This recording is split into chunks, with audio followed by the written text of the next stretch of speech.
Golfers, welcome back to the channel. Let's discuss a bit why overswinging happens, what are some of the main causes for overswinging, what overswing is going to cause to our shot regarding impact, and how we can sort the overswinging so we can actually hit the ball really nice. First of all, let's see what overswinging is, how it affects the swing, and most importantly, what are the most common ways to create this overswing. Now, whenever you overswing, it's gonna be a problem because it's gonna be really hard to control the low point of the swing. Either you're gonna hit it fat or before the golf ball, or you're gonna top the ball, and sometimes you're actually gonna hit the ball really nice. But having all these three shots is gonna require you to really be careful with your tempo. And by having that overswinging problem, it's gonna be really difficult to do so. Then, what means actually to overswing the golf club? So whenever you are making the backswing, and let's say with an iron, your shaft is going more than parallel with the ground, that means you are overswinging. So from this position, two things already happened. One, I lost the grip, so the pad of the palm is not on the grip anymore, and also I cupped the wrist too much. And you can observe as well that the left arm has bended as well. So three things are causing the overswinging, and those are exactly those ones. So I'm doing a nice backswing up to here. Now the wrist is gonna start to cock too much, and I'm gonna lose the grip as well. And these two combined are gonna put a flex in the lead arm. Now, whenever I'm gonna start a downswing, I'm gonna re-grip the club, and that's gonna make the shaft, or put some pressure in the shaft. It's actually gonna throw it out. I'm not having any more lag in the downswing, and in this way I might hit the ground before, or if I'm really lucky, I might hit the ball good, but I have chances as well to top it, as I said. So whenever these three aspects are combining themselves, that means that you're overswinging and you don't have control, and you cannot apply the correct forces in the downswing on the shaft. And in this way, the club is not gonna work downwards into the golf ball. It might work upwards or actually level. And this is gonna make you inconsistent regarding your iron strikes. Those are the three elements that combined are giving you the overswing. So first is gonna be losing the grip with the lead hand at the top of the backswing. Then is gonna be adding too much cup in the lead wrist. And these two are gonna put a bend into the lead elbow. And in this way, the club is just gonna go way too much in the backswing. So we know from a theoretical point of view how these three are working. Now let's check these two videos, and now we are gonna just look really carefully at the swings, and in this way you're gonna actually spot all three elements working together. As I get to the top of the backswing, I start to lose the club with my lead hand, so meaning that I'm starting to let go of the club.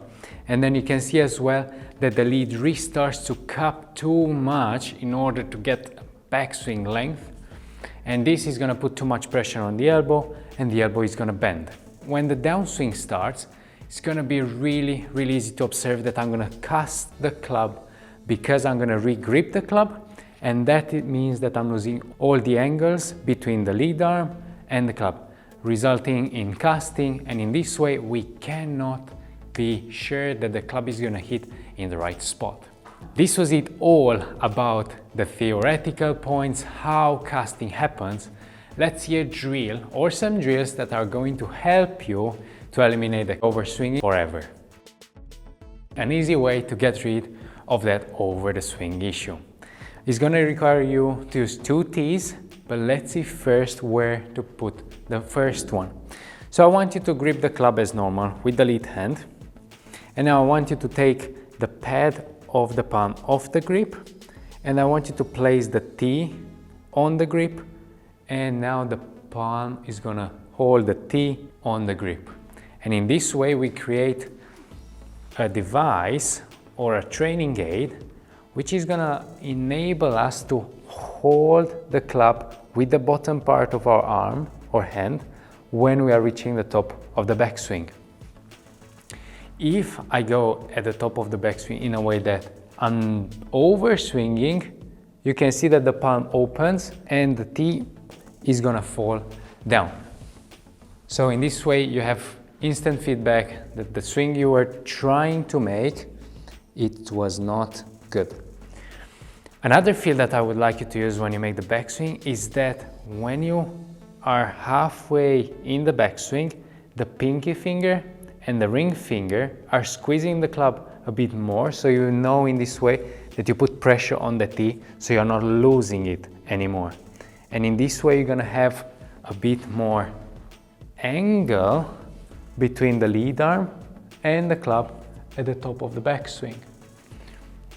Now, let's see where to place that second tee. So because we are using a glove, we can actually put the second tee in the glove like this. So now we know if we are cupping the hand, you're gonna feel the tee being too tight in the glove. Let's see another backswing. So I'm gonna squeeze with the bottom two fingers the club as I'm halfway in the backswing, and I feel as if I point the tee that it's in the glove towards the golf ball that I'm gonna hit. And in this way, actually we're gonna have a bit of a bowing motion going towards the top of the backswing, which is gonna enable us to put the club face in a better position for a shallower downswing, and then we're gonna be able to actually hit a bit more downwards onto the golf ball. Because the first tee helps us to create, let's say, lag in the downswing, or make sure that we still have some angle at the top of the backswing. And then the second tee is gonna help us to keep the club face in a better position, which is gonna allow us to hit some straighter shots, and is gonna help the head to move downwards into the golf ball, which is gonna enable us to hit the ball first and then the ground. That is the drill that I want you to use when you're trying to get rid of the overswing problem. Let's see how to practice with the two tees in order to be the most effective next time when you go and practice to your driving range. So we're gonna have the two tees, and I also took some chalk. And the chalk, I'm just gonna put it behind the golf ball, so we have feedback as well if we hit the ground before. Now, I wanted to take the first tee only. We put it between the grip and the palm. And first, I just wanted to do some practice swings where you actually feel the pressure of the two bottom fingers as you get to the, let's say, 3/4 part of the backswing. And this is just gonna give you a feel on the lead arm. Now, we make a few backswings like this, we feel the connection. Now, let's try to brush the mat after the golf ball. Let's try again. So squeeze the bottom two fingers and then swing through. Now, let's try to send the golf ball without touching the chalk.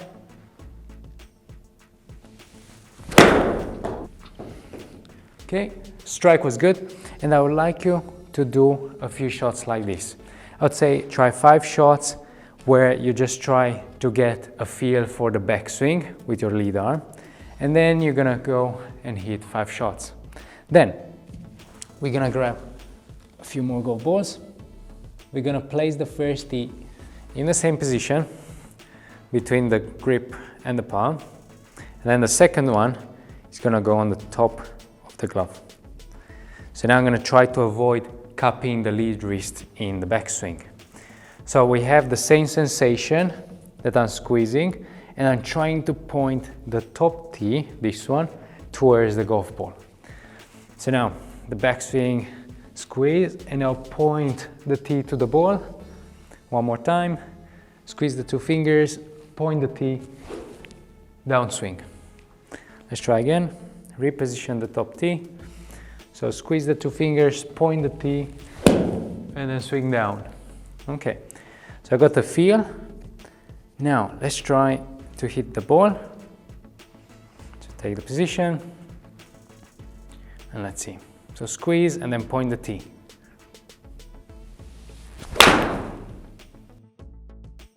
And in this way, you can see that the shark is still there.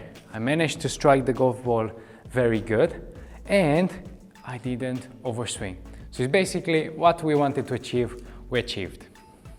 There you have it. I'm sure next time when you go to the driving range, you're gonna try this drill.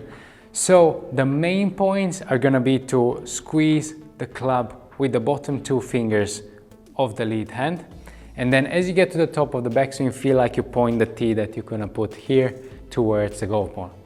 And the more you can exaggerate these sensations when you're making the practice swings, the better and quicker the swing is gonna change and you're gonna stop overswinging. Meanwhile, if you enjoyed this video, feel free to subscribe to the channel, share this video with your friends and check our other videos. And I will see you next week at the Solution Golf.